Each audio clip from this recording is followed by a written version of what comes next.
right, welcome to the next episode of Unique Insights in Bible Prophecy. If you're not familiar with this, the format is that we start with a question. I give my hypothesis to that question, and then I try to prove that using the Bible. Of course, I've already studied this out, and we see what the Bible says. That's why I'm using the hypothesis that I give. It's just my goal to show that to you and then give you an opportunity to give your vote in the comments as to whether or not you were convinced by what I showed you in the Bible. So we've been looking at the kingdom of the Antichrist and a lot of things that are associated with that kingdom of the Antichrist. And one of those that we've talked about recently is the one world religion. So we want to follow up with that by asking what I think should be the natural question to follow that. That question being, who is the false prophet? So we've talked about the religion, and it does play into the discussion today. So let me give a slight recap to that. That we believe the one world religion will be a combination of the things that have come before. That everything we've been seeing to this point, a lot of it is just borrowing from what's going to be that one world religion. A lot of that's built on the fact that she's called the mother of abominations and so forth. So because of this, we believe that it's going to take a lot of the things that have come before, as opposed to being just straightforward a religion that exists today. It's going to bind them all together underneath this one mother religion. And so I think that shouldn't be a complicated theory. I think it should be something that's pretty easy to see. And I think, in all honesty, as we get into this one, we're going to see that the answer is quite similar. In fact, in reality, I thought that there was some interesting stuff here that I might be getting into, but the more I studied, the more I realized don't reinvent the wheel. That some things just are as straightforward as God says they are. So we'll see as we go into this that the question, of course, is who is the false prophet during the kingdom of the Antichrist and all of that, as part of that unholy trinity. And the answer, I do believe, is that he is a religious leader who's at the head of this one world religion. I don't believe it's much more complicated. I had considered other possibilities. I had considered the fact that given some of the things he does, and given the fact that today the religion of the world seems to be media-based instead of religious-based, that he could be a media-based figure. It'd certainly make for a better clickbait title if I said, it's so-and-so the false prophet. But the more I study it, the more I realize that's just not what's there. Biblically speaking, what I can see, the false prophet is going to be a man who is not necessarily the leader, a current leader of a religion, could be, but not necessarily, who's going to be the leader of this combined forces of the religions of the world. And so we'll go through that, see if you agree. If you get your chance at the end of this to give your vote, I'll explain the voting system when we get to the end of it. That way I know if somebody gives a crazy vote before, somebody gives some crazy answer that's not part of the voting scale, they didn't make it to the end. They just gave up because they didn't like something I said. All right, Revelation 13. Revelation 13, verse 11. This is following immediately after describing the Antichrist and his kingdom as that first beast that comes out of the water. And then we're going to see the false prophet and the religious system being described as the beast that comes out of the land. So Revelation 13, verse 11. And I beheld another beast coming up out of the earth, and he had two horns like a lamb, and he spake as a dragon. And he exerciseth all power of the first beast before him, and causeth the earth and them that dwell therein to worship the first beast, whose deadly wound was healed. And he doeth great wonders, so that he maketh fire to come down from heaven on the earth in the sight of men. And he deceiveth them that dwell on the earth by the means of those miracles which he had power to do in the sight of the beast, saying to them that dwell on the earth that they should make an image to the beast which had the wound by the sword and did live. And he had power to give life unto the image of the beast, that the image of the beast should both speak and cause that as many as would not worship the image of the beast should be killed. And he causeth all, both small and great, rich and poor, free and bond, to receive a mark in their right hand or in their foreheads, and that no man might buy or sell save he that had the mark or the name of the beast or the number of his name. Here is wisdom. Let him that hath understanding, count the number of the beast, for it is the number of a man, and his number is 666. So looking at this, then we'll go back and try to break down the passage. Let me say that in this passage, you don't see him referred to as a false prophet, but you see him referred to that way multiple times across Revelation.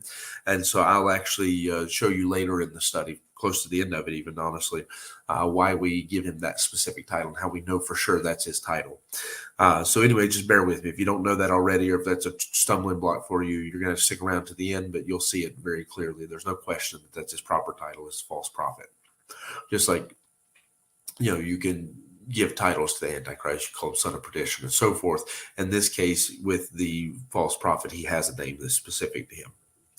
All right, so the first thing I want to note about him is in verse 11, and I beheld another beast coming up out of the earth, and he had two horns like a lamb, and he spake as a dragon.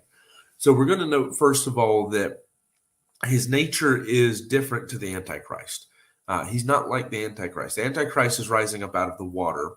And if we use the definition given in Revelation 17, talking about the kingdom of the Antichrist and the religion that are associated and how they're mingled together, the waters in that passage are defined as being people, multitudes, nations, and tongues. So that's Revelation 17 and verse 15. So in that passage, it would seem to indicate that the waters are going to be like the people themselves, that the Antichrist is just going to be a guy who rises up out of this, out of the peoples.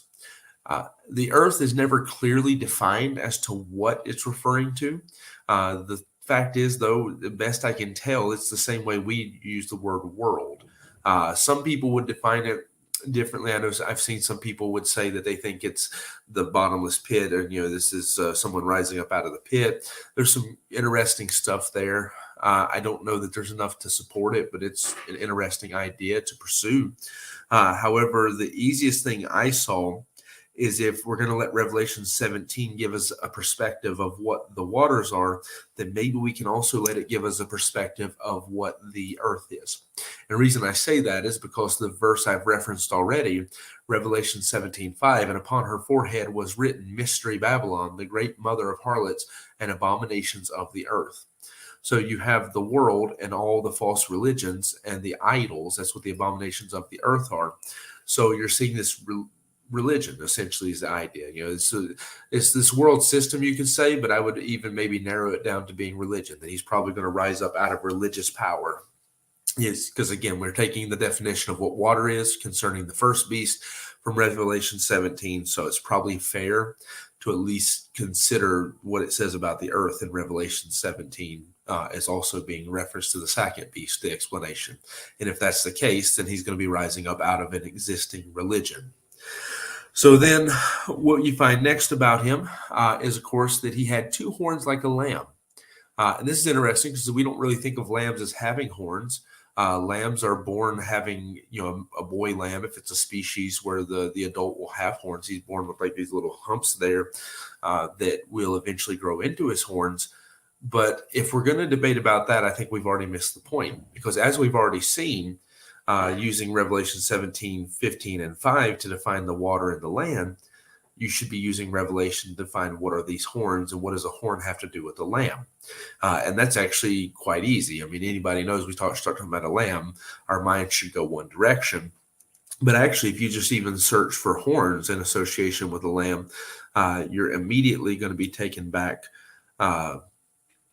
to a couple things. One, let me define something about horns in perspective to the kingdom of the Antichrist, and then I'll show you what I'm talking about, which is Revelation 5 is where we're going to go. And I'll show you the horns and the lamb there. But let me explain, like in regards, because we are contrasting this with the Antichrist. In the kingdom of the Antichrist, the 10 horns are the 10 horns. The 10 horns are the kings that give their power to the Antichrist. So this is his power, these kings that are supporting him.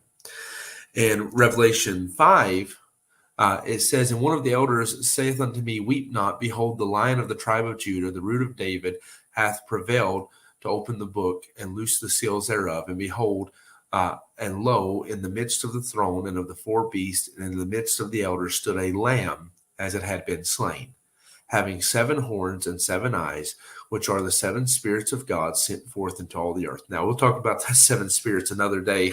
I've given my beliefs on that a few times, but we'll do a video on that probably. but it's the lamb having 7 horns that's relevant, because we've learned this in Bible study that there's a few tricks you can use, let's say principles, to help you in interpreting things you struggle with. So, for example, we've always said when you want to understand what Jesus means when he says, I thirst, go to the last time he talked about a cup or being thirsty or any of that kind of stuff, and it'll take you to the Garden of Gethsemane. You usually look for the last time something was mentioned or the next time something is mentioned in order to get an idea. When you're trying to define a word, it's usually good to go back to the beginning and look at the first time it's used and then look at the other times after that to build up a definition. So, the Bible's self-defining is the point. And in this case, I think you'd be foolish to not jump right back to this passage when trying to understand what does it mean that he, this false prophet, his religious system is like a lamb, has 2 horns like a lamb.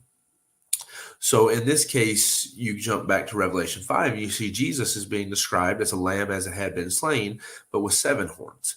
Now, 7 notes typically, usually 7 is used with the meaning. Other numbers don't always have that. I know a lot of people put a lot of emphasis there, but they're going to have a hard time backing most of it up with the Bible. But 7 is without question used to denote something that's perfect, something that's complete or entire. So in terms of the 7 horns, it's talking about God's perfect power. And the reason I would say that would actually come from Deuteronomy 33 and verse 17, where we can read it. We have the ability to do that easy. Deuteronomy 33 and verse 17 says, his glory is like the firstling of his bullocks, and his horns are like horns of unicorns.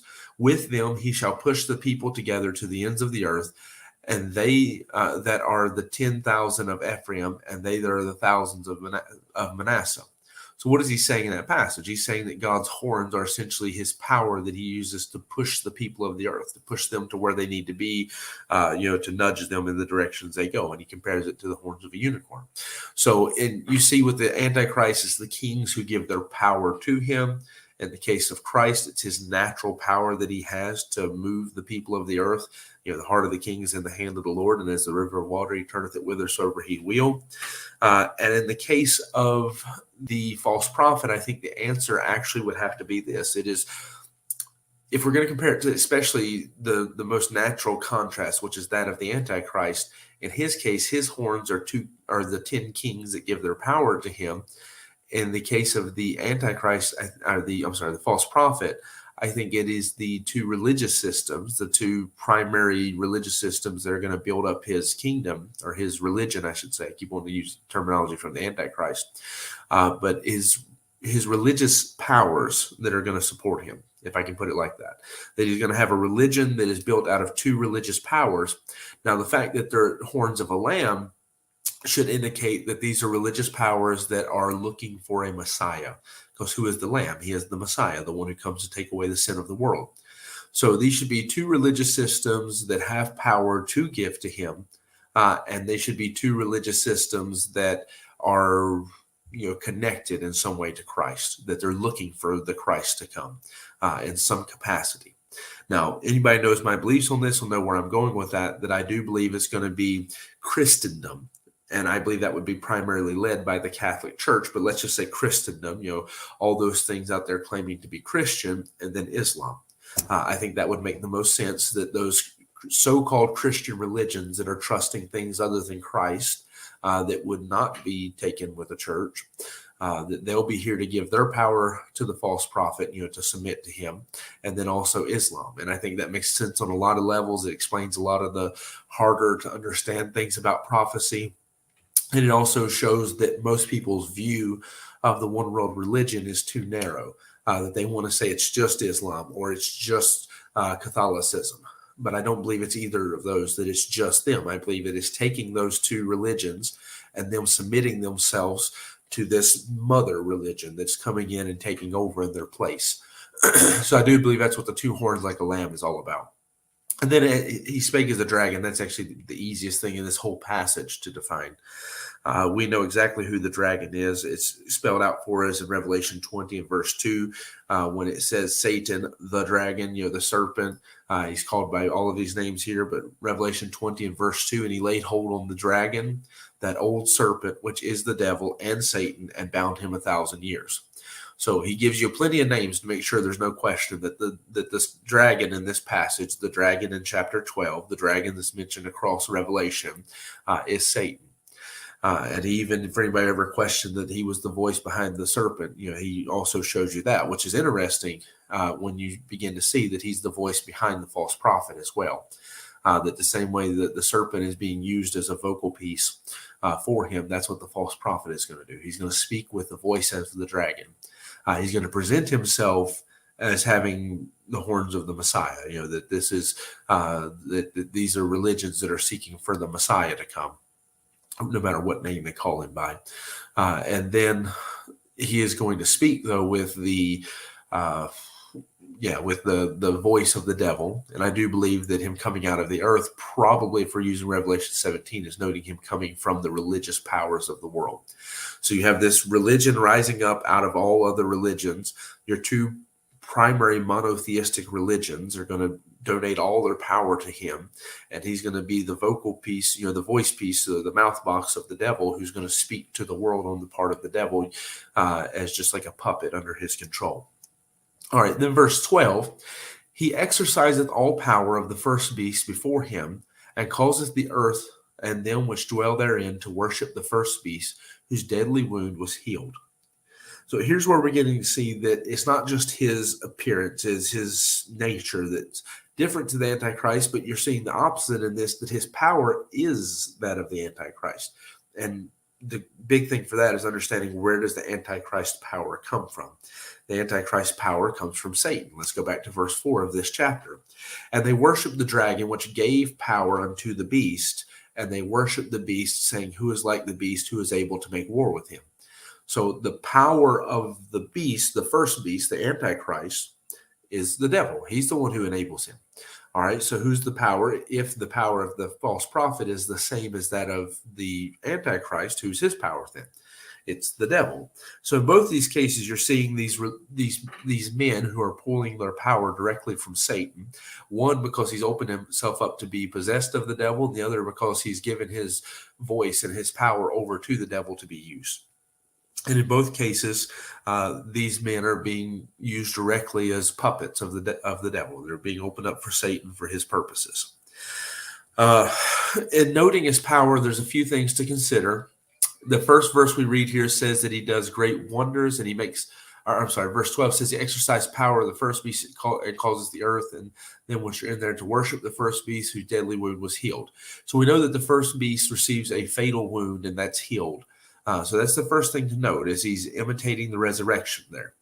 The second one to note, and this is really more important than I think people seem to make of it, is that in verse number 13, he says, and he doeth great wonders, so that he maketh fire come down from heaven on the earth in the sight of men.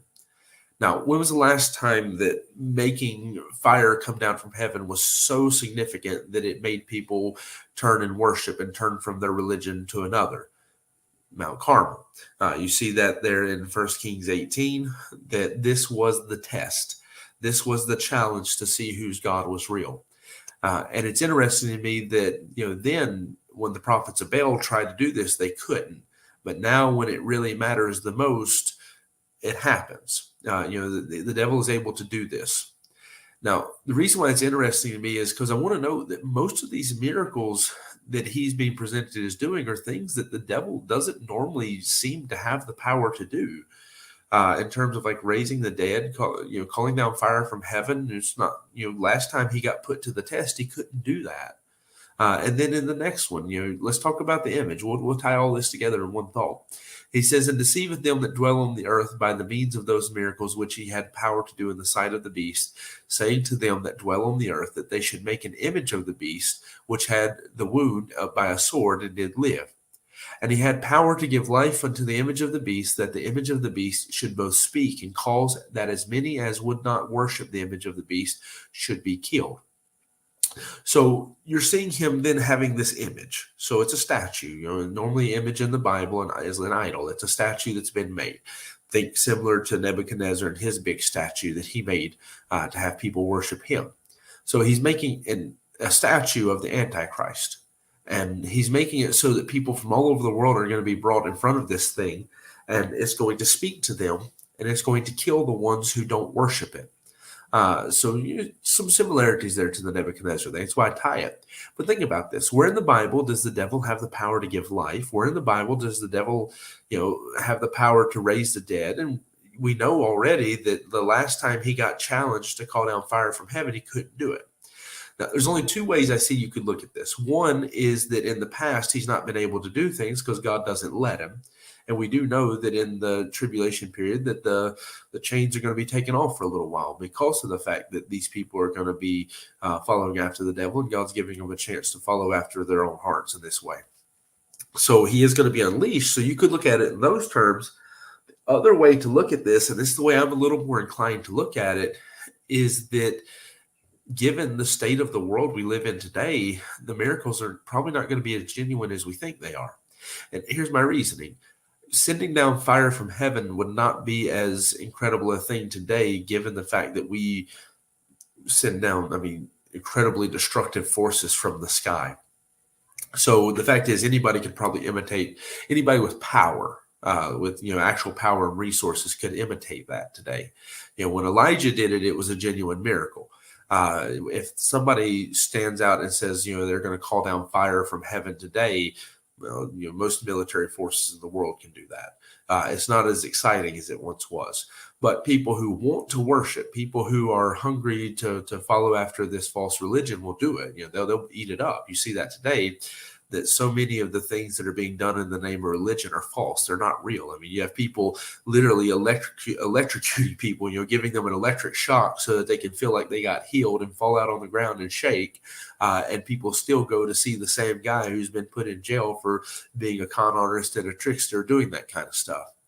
So people are hungry to eat alive. It means they don't have to follow after the real God. And so for me, to be honest, I lean more to the side that it's not so much that the miracles are real as that the devil is using what is available to him in regards to technology. So in regards to healing the wound of the beast, and most people do look at that as being this idea of like him having been resurrected, or at least appearing to be resurrected. The day we live, the technology is good for that kind of thing. Again, if somebody gets shot in the head and they look like they're dead, but they're alive the next day, most of us are not going to bat an eye at that. It'd be hard to call that a miracle unless everybody on the news starts screaming this is a miracle. And if you have the religions who actually are supported by the news in this case screaming it's a miracle, people might buy that. Again, calling down fire is not as exciting today as it was then. And then also you have the issue of him creating this image and giving life to it. This was the one I struggled with to see if it actually fit with what I'm saying, because I do believe we should take the Bible literally. And if he says life, does he actually mean that's alive? Because this is a really big deal. Because if you think back to the book of John, Jesus explains, I believe it'd be in John chapter 6, that the Father has power to give life. And he also has power, and the Father gives authority for him to give life as well. If you study John, you find, going back to John chapter 1, that life is in Jesus. If you go to 1 John chapter 1, you find that he is life. He's life manifested to us. And you come to a conclusion, the more you study that train of thought, that Jesus is life, that God is life. You cannot find true life outside of him. That even if you take the reproductive system of a person, God gave us the ability to reproduce a body. Your body can make another body, but God has to give life to that body. He has to give a soul and a spirit to that body. Without that, there's no life there. And so when you look at it in those terms, what you come to understand is that I have no biblical reason to believe that he means the devil actually gives legitimate life the way that God would. Just like these others are things he could imitate, it would seem to be that in this case, he says in verse 15 of Revelation 13, and he had power to give life unto the image that the image of the beast should both speak and cause as many as would not worship the image of the beast should be killed. He doesn't say necessarily that he gives life, like in the sense that you have life, if you're listening to this today, but in the sense that he gives it an ability to speak and an ability to kill those who will not worship. And I mean, if you can go to theme parks and they have robots that can almost do that kind of stuff already, the idea of him making an image, a statue of some kind that has the ability to talk to people and judge them if they won't worship it, that's not complicated at all. That's pretty straightforward by today's technology. So my point is that it's not necessarily saying that even if you study the word life means that you have breath. And that's why I don't want to define it that way necessarily. I don't want that to be the only definition. Because obviously God doesn't define life as only having breath. He defines life as being alive. And then also, you go down a dangerous road. If you start describing as having breath, then you're going to be on the pro-abortion side of stuff. And that's definitely not the way God defines life. God defines life as beginning and conception. But life in one sense, like one way you can define the word, goes along with this idea of having breath. And so he's saying that it has the breath, the breath of life that would allow it to speak. Not necessarily that it's alive, that it has the ability to speak and imitate things of someone who is alive. I guess is what I'm trying to say there. I don't want to complicate it, so I'll leave it at that. So the point is, you have three major things. One is the power to give life is something we know rests in the hands of God, that nobody can imitate that in truth. Nobody can really do that. People can pretend to do that, but nobody can actually do that. If something's alive, God gave it life. So he's going to imitate that and do his best to present that he's able to do what God can do. Raising the dead and bringing back to life someone who was once alive is something that God can do, and especially is important because this is how we know that Jesus is God. This is the evidence that God gives to say that Jesus is who he says he is. And then also the calling down fire from heaven is how God proved himself in the Old Testament. So it seems to be that these three specific miracles are chosen for a reason, because one is a power that everybody would agree is unique to God. One is the evidence of how we can, we even today would prove that Jesus is God and not just some man. And the other is how God proved himself in the Old Testament. So it seems that he's going to have a great ability to imitate this. Like I say, biblically, I don't have any reason to believe that he could do this because he's never been able to do it before. The only answer, if you believe it's literally that he is able to do the things that only God can do, is that God's letting him do it because of the period of time it is. And I just don't even really see that in the text. The answer would seem more so that he is doing stuff to say, look, okay, God, you beat me on Mount Carmel. I'm going to go ahead and imitate this. You beat me at the tomb. Well, I'm going to go ahead and imitate this. You beat me as being the creator. Well, I'm going to go ahead and imitate this. That's what it seems more so to be, in as far as I can see. Now, with that, then we see his power is that of the Antichrist. It does come from the same source, and that is the devil. And so it's going to be limited in the same ways, but his goal is going to be to imitate God with it. Then you see, and this is where I'll go ahead and give you Revelation 19 and verse 20, where we see for sure his title is false prophet. It says, and the beast was taken with him, the false prophet that wrought miracles before him, with which he deceived them that had received the mark of the beast, which we're getting ready to read in chapter 13, and them that worshipped his image. These both were cast alive into the lake of fire that burneth with burning with brimstone. So you notice this, the same way that the Antichrist is described as both a kingdom and a person. He has his kingdom, but he's also an individual person, a real and literal person who's going to exist, who's going to do these things, and who's going to declare himself to be God, and who's going to be cast into the lake of fire. The false prophet is the same. He is somebody who is a real and literal person, and consider that more of this verse is about him than it is the Antichrist. And so this false prophet is somebody who's part of a religious system, the same way the Antichrist is part of a kingdom. And he is going to be cast into the lake of fire as well. He's a real and literal person who will do all this stuff. That's very important to note, because I want to make sure people understand that this is not just a religious system. There is a figurehead at the front of all of this, and he is a person who is going to be punished the same way that the Antichrist person will be punished. And that's important as you get into the later part of Revelation there, where you start talking about the fall of Babylon, and you have the fall of spiritual Babylon, and you have the fall of economical, of the kingdom of Babylon. So you have the kingdom and the religion falling, one in one chapter, one in the other, which actually brings us into my last points about him, beginning in verse number 16.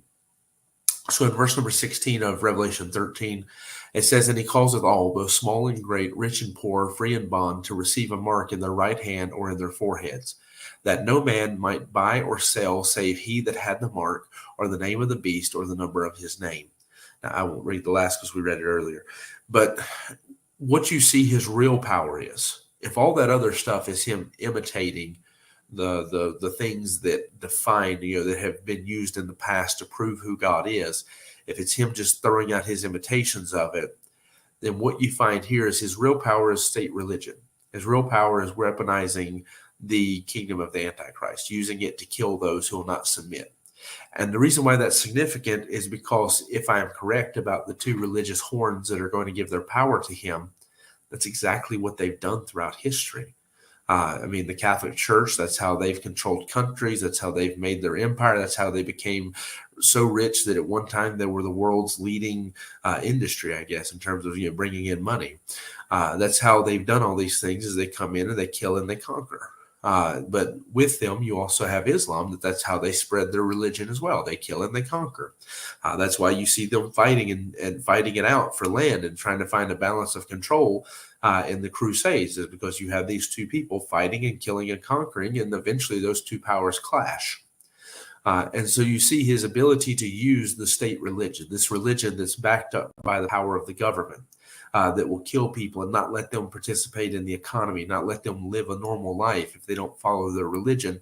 That's their real power. And that's why I used the term in the beginning about reinventing the wheel, because you see that the kingdom of the Antichrist and his false religion is not going to reinvent the wheel. They're going to do what religions have always done. That religion is used to control the masses, and the religion uses the government to control those masses. There's this relationship there. That the government wants to control the people, so they use religion. Religion wants to control the people, so they use the government. If people become religious enough, they'll do what the government wants them to do without question, because the churches will tell them to do it.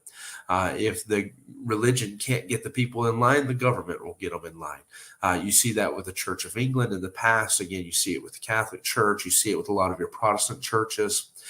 We think of today as all being sweet and innocent and kind. We forget that, John Calvin of the Calvinist religion murdered most anybody who ever disagreed with him. We forget that the Mormons were known for this kind of thing as well. We forget that all these religions, I think we let that slip in history, that a lot of these religions, both cults, Protestants, Catholics, all that kind of stuff, are people who have multitudes of buckets and buckets of blood on their hands, because that's always been their real power.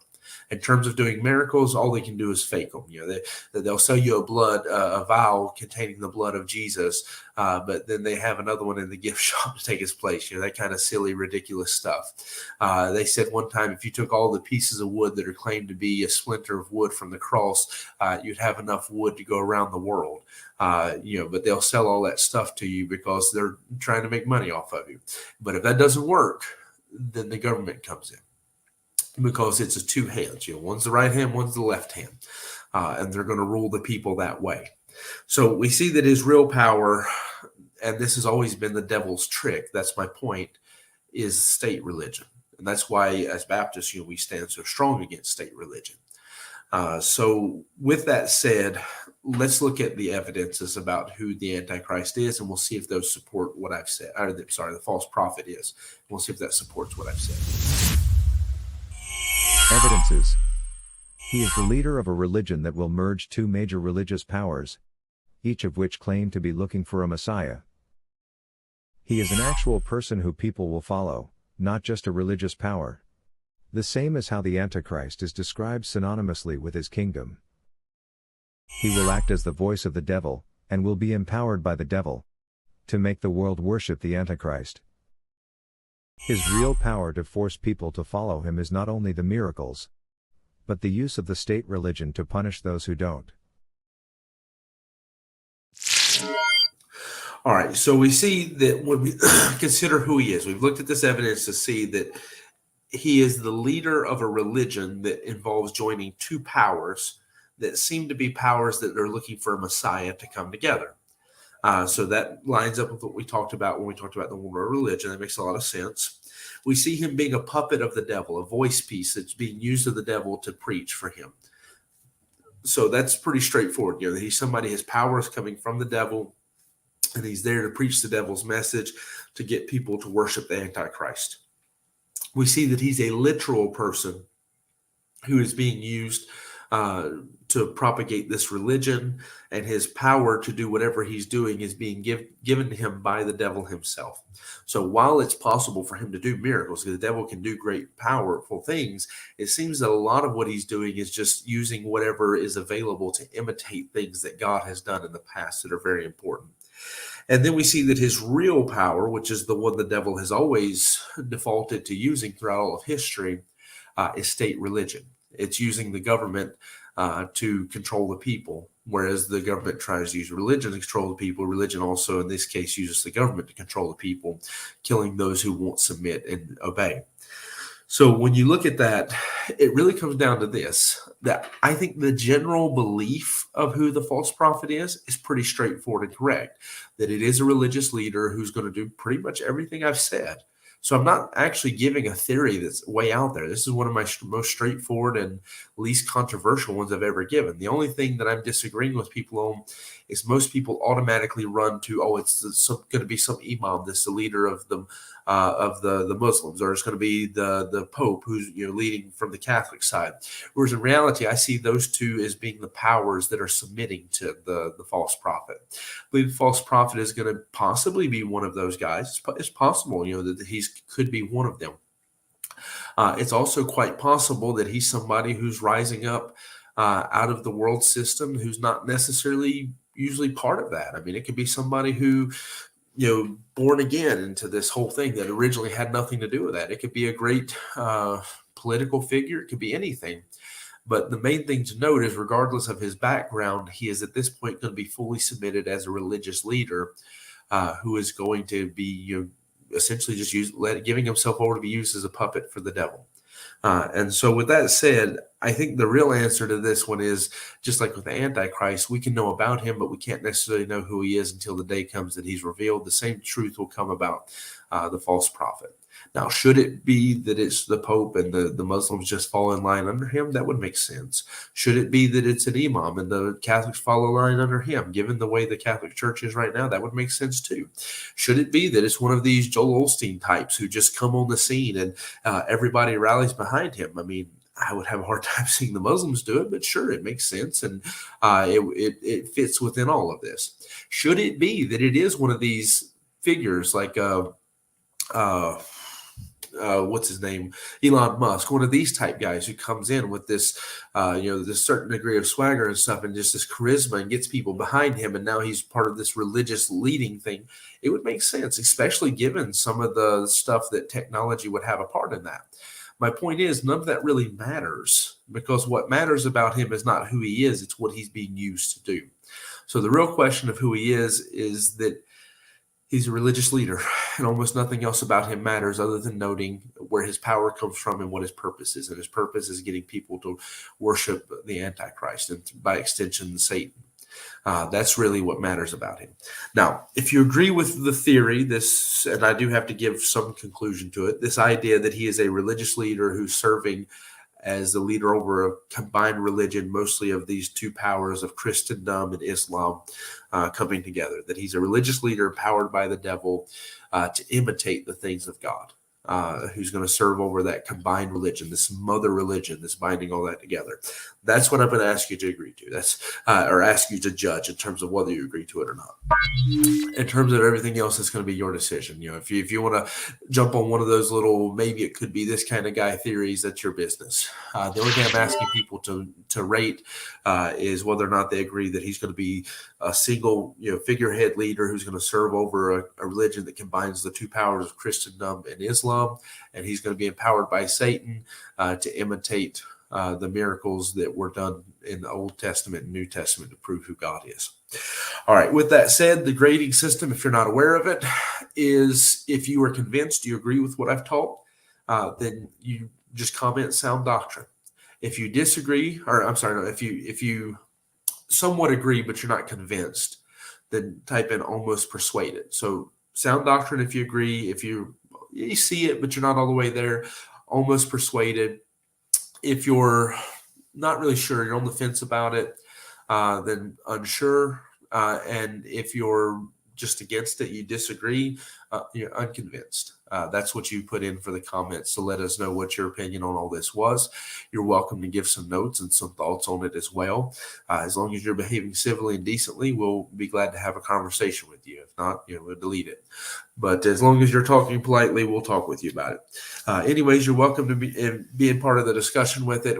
We look forward to having you join us for some of the future ones of these. If you haven't liked the video, go ahead and do that. It doesn't cost you anything, as Nick always says. And be sure to subscribe if you haven't subscribed to the church's channel. I mean, I don't know why you wouldn't do that yet. It's one of the best things you can do to help the videos get out there to other people. And of course, if you ever find one that's really helpful, you're always welcome to share that on social media so other people can see it and learn about this as well. So anyways, we thank you for being part of this study with us. Hope it's been a help to you, maybe answer some of your questions concerning this false prophet and this one world religion and all the things that are attached to it. Hopefully it's been a help to you. Go ahead. We look forward to seeing you at church tomorrow, and I hope you have a good evening.